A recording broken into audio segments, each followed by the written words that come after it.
നമസ്തേ, ഏവർക്കും ഗംഗോത്രി വേദിക്സിലേക്ക് സ്വാഗതം. കഴിഞ്ഞ വീഡിയോയിൽ ഹിന്ദു ധർമ്മത്തിൽ വിളക്ക് കൊളുത്തുന്നതിൻ്റെ ശാസ്ത്രീയതയെക്കുറിച്ചായിരുന്നു നമ്മൾ പറഞ്ഞിരുന്നത്. അതിൻ്റെ തുടർഭാഗമായിട്ടാണ് ഇന്നത്തെ നമ്മളുടെ വീഡിയോ. ഈ വീഡിയോ കണ്ടതിന് ശേഷം നിങ്ങൾക്ക് ഇതിനെക്കുറിച്ച് എന്തെങ്കിലും സംശയങ്ങളോ നിങ്ങൾക്ക് അഭിപ്രായ വ്യത്യാസങ്ങളോ എന്തെങ്കിലും ഉണ്ടെങ്കിൽ നിങ്ങൾക്ക് ഈ ചാനലിൻ്റെ കമൻറ്റ് ബോക്സിൽ നിങ്ങൾക്ക് രേഖപ്പെടുത്താവുന്നതാണ്. എനിക്കറിയാവുന്ന തരത്തിൽ ഞാൻ അതിന് ആൻസർ പറയാൻ ശ്രമിക്കും തീർച്ചയായും. അപ്പോൾ എന്തായാലും നമുക്ക് ചോദ്യോത്തര വേളയിലേക്ക് പോകാം. കഴിഞ്ഞ വീഡിയോയിൽ പറഞ്ഞ പോലെ നമ്മൾ വിളക്ക് കത്തിക്കുമ്പോൾ തട്ട് വെക്കണം എന്ന് പറഞ്ഞിരുന്നല്ലോ. എന്തിനാണ് നമ്മൾ തട്ട് വെച്ച് പൂജാതി കർമ്മങ്ങളും അല്ലെങ്കിൽ വിളക്ക് കൊളുത്തുന്നതും എന്തിനാണ് അതിൻ്റെ പ്രസക്തി എന്താണ്?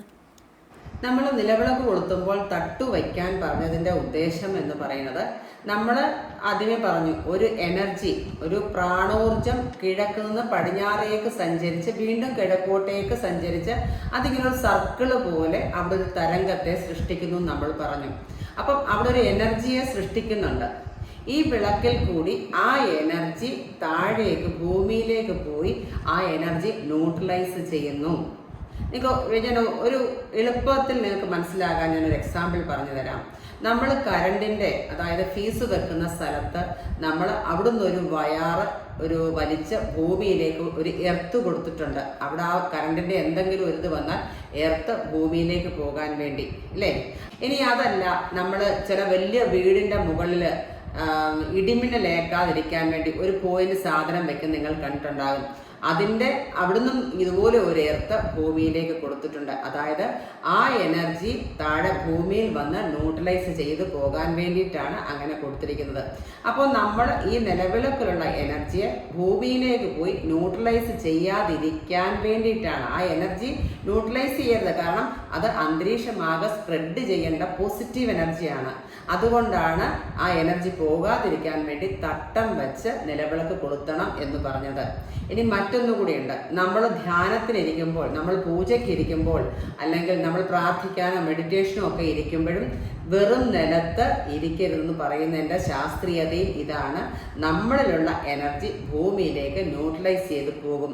അങ്ങനെ പോകാതിരിക്കാൻ വേണ്ടിയിട്ടാണ് നമ്മൾ ഇരിക്കുമ്പോൾ എന്തെങ്കിലും ഒരു മാറ്റോ പായയോ അല്ലെങ്കിൽ ഒരു പലകയോ വല്ലതും ഇട്ടിട്ട് അതിലിരുന്ന് വേണം പൂജാതി കർമ്മങ്ങളായാലും പ്രാർത്ഥനയായാലും മെഡിറ്റേഷനായാലും ഒക്കെ ചെയ്യാവൂ എന്ന് ശാസ്ത്രം പറയുന്നത്. നമ്മൾ വിളക്ക് കത്തിക്കാൻ വേണ്ടിയിട്ട് ഉപയോഗിക്കുന്ന എണ്ണ, അതിപ്പം ഏത് തരത്തിലുള്ള എണ്ണയും ഉപയോഗിക്കാമോ, അതോ എന്തെങ്കിലും പ്രത്യേകതരം പർട്ടിക്കുലർ ആയിട്ടുള്ള, അതായത് വെളിച്ചെണ്ണയോ നല്ലെണ്ണയോ എള്ളെണ്ണയോ, ഏതാണ് ഉത്തമമായിട്ട് നമുക്ക് യൂസ് ചെയ്യാൻ പറ്റുന്നത്? നമുക്ക് നിലവിളക്ക് കൊളുത്തുമ്പോൾ നമുക്ക് ഉപയോഗിക്കാൻ പറ്റുന്ന എണ്ണകൾ പലതരമുണ്ട്. അതിൽ നെയ്യ് അത്യുത്തമമാണ്. പക്ഷെങ്കിൽ നമുക്ക് നെയ്യ് ഡെയിലിയുള്ള ഈ 2 നേരമുള്ള നിലവിളക്ക് കൊളുത്തൽ നമുക്കത് പ്രാക്ടിക്കലായി വരണമെന്നില്ല. കാരണം ഇപ്പോഴത്തെ ഈ ഒരു നെയ്യുടെ വിലയും, അല്ലെങ്കിൽ എല്ലാ ഭവനങ്ങളിലും പശുവില്ല, അല്ലെങ്കിൽ നെയ്യ് നമ്മൾ സ്വമേധയാ ഉണ്ടാക്കുന്നില്ല, വാങ്ങിക്കണം. അപ്പോൾ അതുകൊണ്ട് അത് നമുക്ക് ഈസിയായി വരണമെന്നില്ല.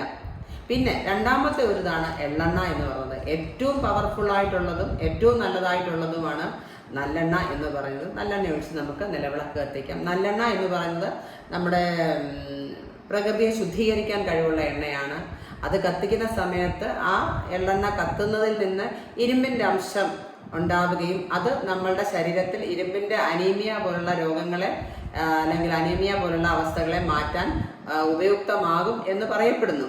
അപ്പോൾ എന്തായാലും പ്രകൃതിയെ ശുദ്ധീകരിക്കാനുള്ള കഴിവ് ഈ എള്ളെണ്ണയ്ക്കുണ്ടെന്നുള്ളത് 100% വ്യക്തമാണ്.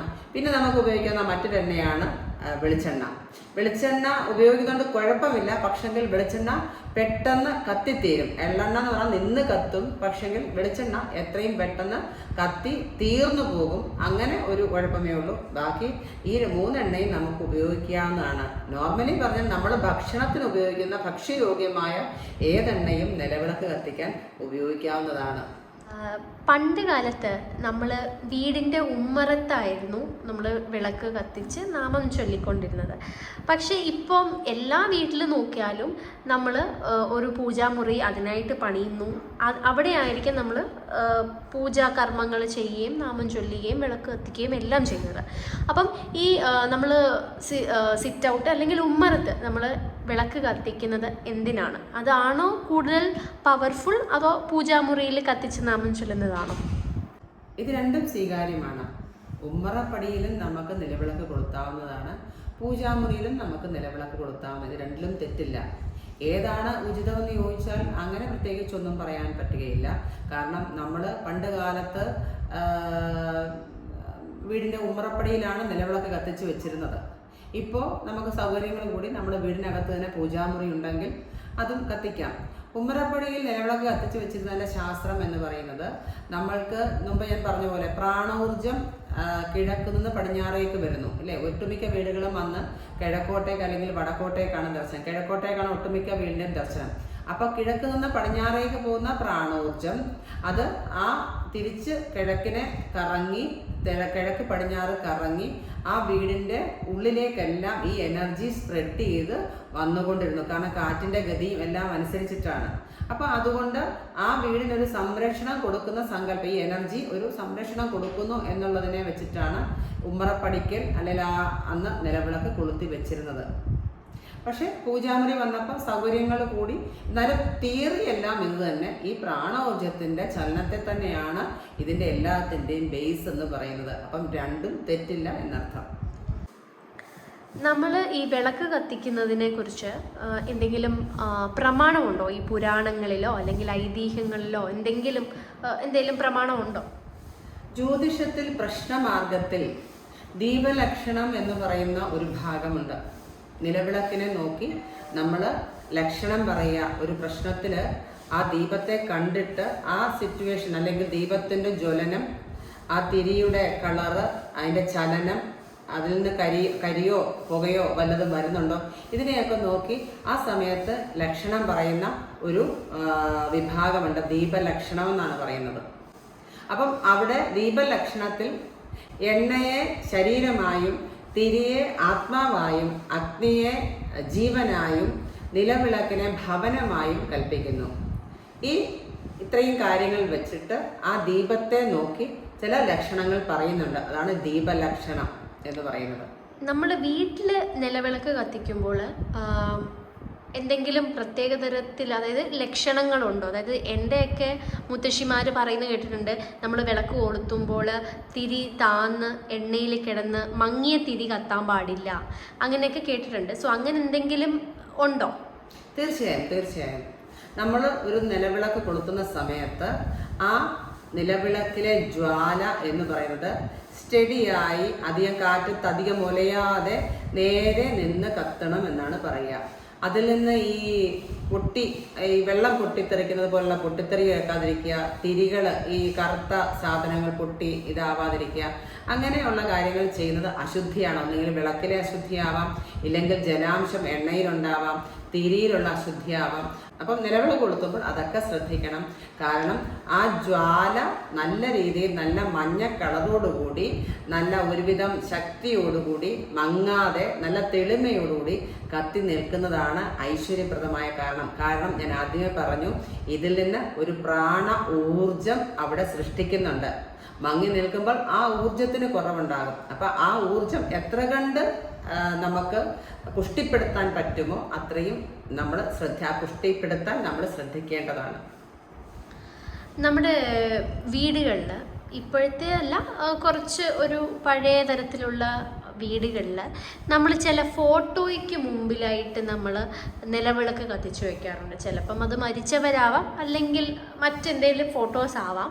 പക്ഷേ അങ്ങനെ പൂജാമുറി അല്ലാതെ ഇങ്ങനെ ഫോട്ടോയ്ക്ക് മുന്നിൽ നിലവിളക്ക് കത്തിക്കുന്നത് ശരിയാണോ തെറ്റാണോ?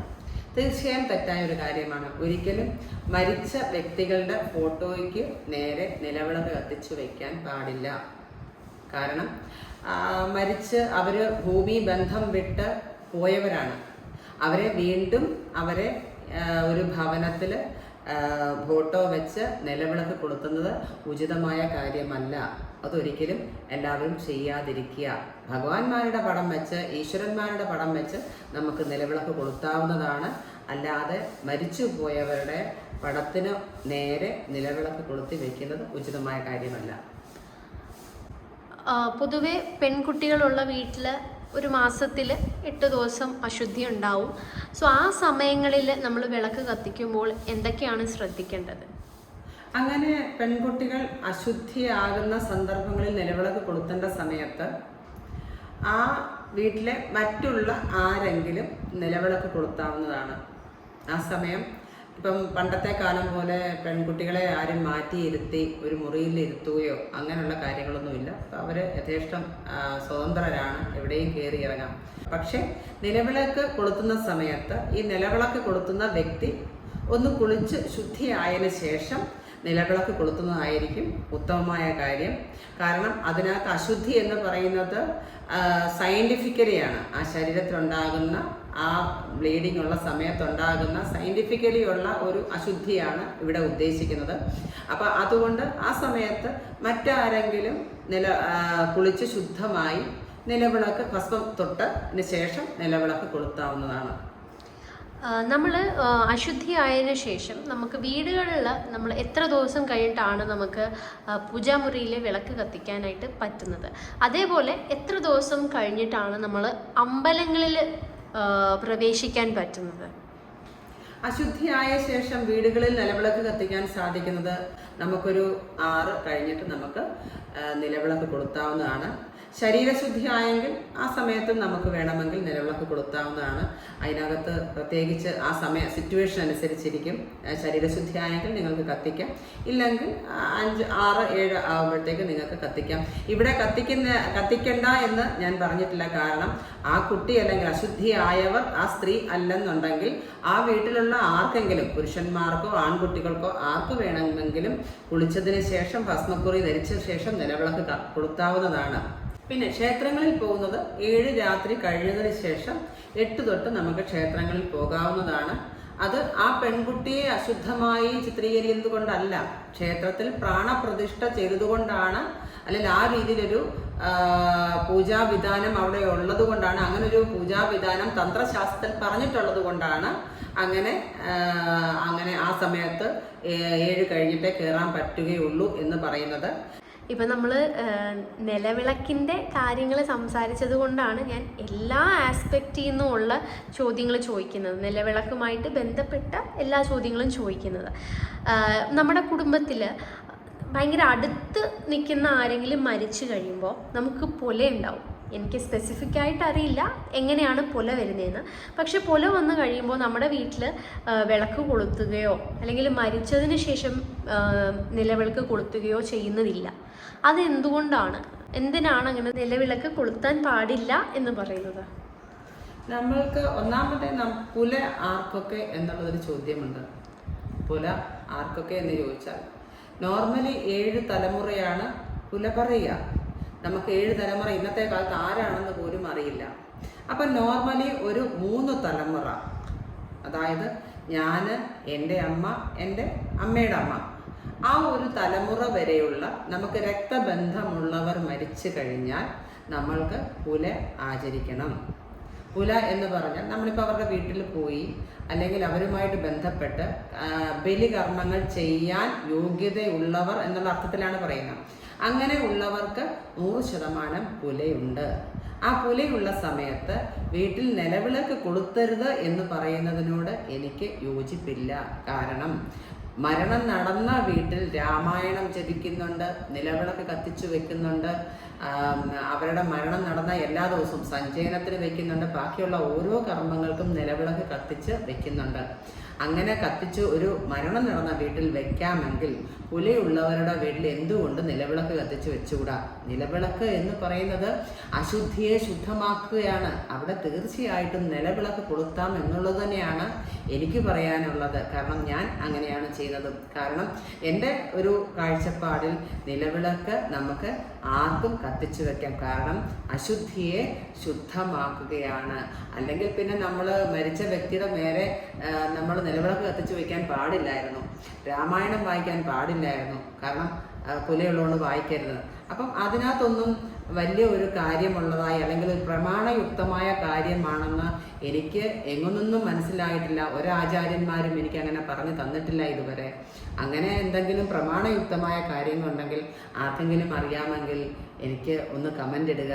കാരണം എനിക്ക് അറിയാനുള്ള ആഗ്രഹം കൊണ്ടാണ്. പക്ഷേ എൻ്റെ അറിവിൽ ഇതാണ് സത്യം. ആർക്കും നിലവിളക്ക് കൊളുത്താവുന്നതാണ്. ക്ഷേത്രത്തിൽ പോകാൻ പാടില്ല. കാരണം മുമ്പ് ഞാൻ പറഞ്ഞു, പ്രാണപ്രതിഷ്ഠ നടത്തുകയാണ്. തന്ത്രവിധി പ്രകാരം അല്ലെങ്കിൽ നമ്മുടെ തന്ത്രശാസ്ത്രപ്രകാരം നമുക്ക് ക്ഷേത്രത്തിൽ പ്രവേശനം അനുവദനീയമല്ല. അത് ഒരു വിധിയാണ്, അതേ ഉള്ളൂ. അല്ലാതെ നമ്മുടെ ഭവനത്തിൽ നിലവിളക്ക് കൊളുത്തതിന് ഒരു തടസ്സവുമില്ല. ഇത് എൻ്റെ ഭാഷ്യമാണ്.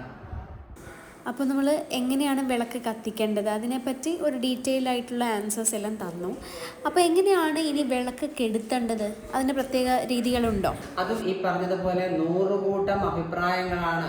നിലവിളക്ക് അങ്ങനെ ചെയ്താൽ ദോഷമാണ്, കുലം മൊടിയും, നിലവിളക്ക് ഇങ്ങനെ കെടുത്തിയാൽ ദോഷമാണ്, അങ്ങനെ ഓരോ തരത്തിൽ പറഞ്ഞ് ജനങ്ങളെ ഭയപ്പെടുത്തി വെച്ചിരിക്കുകയാണ്. നിങ്ങൾക്ക് ഉചിതമായ രീതിയിൽ 2 മാർഗങ്ങൾ ചെയ്യാൻ പാടില്ല. കൈകൊണ്ട് വീശിയും ഊതിയും കെടുത്താൻ പാടില്ല. അല്ലാതെ നിങ്ങൾക്ക് എങ്ങനെ വേണമെങ്കിലും നിലവിളക്ക് കെടുത്താം. ഒന്നെങ്കിൽ അല്പം എണ്ണ ഇറ്റിച്ച് ആ തിരിയുടെ അല്ലെങ്കിൽ ആ ജ്വാലയിൽ ഇറ്റിച്ച് വീണ് നിങ്ങൾക്ക് തിരികെടുത്താം. ഇല്ലെങ്കിൽ ഒരു തുണി എടുത്ത് അമ്മയ്ക്ക് നിങ്ങൾക്ക് കെടുത്താം. ഇനി കൊടിവിളക്ക് വെച്ചാണ് നിങ്ങൾ നിലവിളക്ക് കത്തിക്കുന്നതെങ്കിൽ ആ കൊടിവിളക്കിൻ്റെ അടിവശം വെച്ച് നിങ്ങൾക്ക് അമർത്തിയിട്ട് അത് നിർത്താം. നിങ്ങൾക്ക് എങ്ങനെയാണോ, ഇല്ലെങ്കിൽ ആ തിരി എണ്ണയിലേക്ക് മുക്കിയാണെങ്കിലും നിങ്ങൾക്ക് നിർത്താം. നിങ്ങൾ ഊതിയും കൈകൊണ്ട് വീശിയും തല്ലിയും കെടുത്താൻ ശ്രമിക്കരുത്. ഈ 2 കാര്യങ്ങളിൽ അല്പം അശുദ്ധിയുണ്ട്. നമ്മൾ ഊതി കെടുത്തുമ്പോൾ നമ്മളുടെ തുപ്പൽ ആ ജ്വാലയിൽ വരും. ഈ വീശി കെടുത്തുമ്പോൾ ഒന്നാമത്തെ കാര്യം, നമ്മൾ അതൊരു നിഷേധാത്മകമായ രീതി അല്ലെങ്കിൽ നമ്മുടെ കയ്യുടെ ആ ഒരു ഇത് വെച്ചിട്ടോ നമുക്ക് അതൊരു നിഷേധാത്മകമായ ഒരു രീതിയിൽ തോന്നിപ്പിക്കാം. അതുകൊണ്ടാണ് വീശിക്കെടുത്തതെന്ന് പറയുന്ന തത്വമെന്ന് എനിക്ക് തോന്നുന്നു. പ്രത്യേകിച്ച് എങ്ങും അതിനെക്കുറിച്ചൊരു അഭിപ്രായം പറഞ്ഞതായിട്ട് എൻ്റെ അറിവിലില്ല. ഈ വീഡിയോ ഞാൻ ഇവിടെ സ്റ്റോപ്പ് ചെയ്യുകയാണ്. എല്ലാവർക്കും എൻ്റെ നമസ്കാരം.